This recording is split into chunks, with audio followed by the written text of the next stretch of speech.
ಒಂದು ಹಾವು ಬಿಸಿಲಿನ ತಾಪ ತಡ್ಕೊಳಕ್ಕಾಗ್ದಿರ ಯಾವುದೋ ಒಂದು ಸೂರೊಳಗಡೆ ಹೊರಟೋಗ್ಬೇಕು ಅಂತ ಬರ್ತಾ ಇರ್ಬೇಕಾದ್ರೆ ಅಕಸ್ಮಾತ್ತಾಗಿ ಒಂದು ಗರಗಸದ ತುದಿ ಅದರ ದೇಹಕ್ಕೆ ತಾಕ್ತು.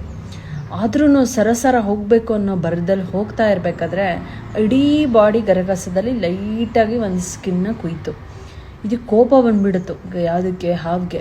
ನನಗೆ ಕುಯ್ಯೋಷ್ಟು ಧೈರ್ಯನ ಇದಕ್ಕೆ ಅಂತ ಒಂದೇ ಸರಿ ಜೋರಾಗಿ ರಭಸವಾಗಿ ತಿರುಗಿ ಆ ಗರಗಸನ ಜೋರಾಗಿ ಕಚ್ಚಿದಾಗ ತನ್ನ 2 ಹಲ್ಲುಗಳು ಮುರಿದೇ ಹೋಯಿತು. ಇನ್ನು ನನ್ನ ಹಲ್ಲೇ ಮುರಿದೋಯ್ತಲ್ಲ, ಇದಕ್ಕೆ ಮಾಡಬೇಕಂತ ಬಿಟ್ಟು ಇಡೀ ಗರಗಸನ ಉಸಿರು ಕಟ್ಟಿ ಸಾಯಿಸ್ಬೇಕಂತ ಫುಲ್ಲು ಸುತ್ಕೊಂಡು ಜೋರಾಗಿ ಪ್ರೆಷರ್ ಕೊಟ್ಟು ಆ ಗರಗಸದಲ್ಲಿ ಇದು ಮಾಡಿದಾಗ ಅದರ ದೇಹ ತುಂಡಾಗಿ ಕತ್ತರಿಸಿ ಆ ನಂಜಿಂದ ಸತ್ತೋಯ್ತು. ಇದರ ಅರ್ಥ ನಾನು ಈ ಸ್ಟೋರಿನ ಯಾಕೆ ಹೇಳಿದೆ ಅಂತಂದರೆ, ಲೈಫಲ್ಲಿ ಕೆಲವೊಂದು ಸರಿ ಕಷ್ಟಗಳು ಬರುತ್ತೆ.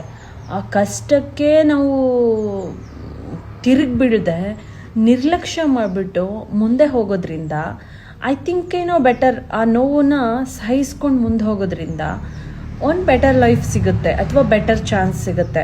ಆ ಕಷ್ಟಕ್ಕೆ ನಾನೇನೋ ಮಾಡ್ತೀನಿ, ನಾನು ಅಲ್ಲೇ ನಿಂತ್ಕೊಂಡು ಏನೋ ಇದು ಮಾಡ್ತೀನಿ ಅನ್ನೋದು ಸುಳ್ಳು.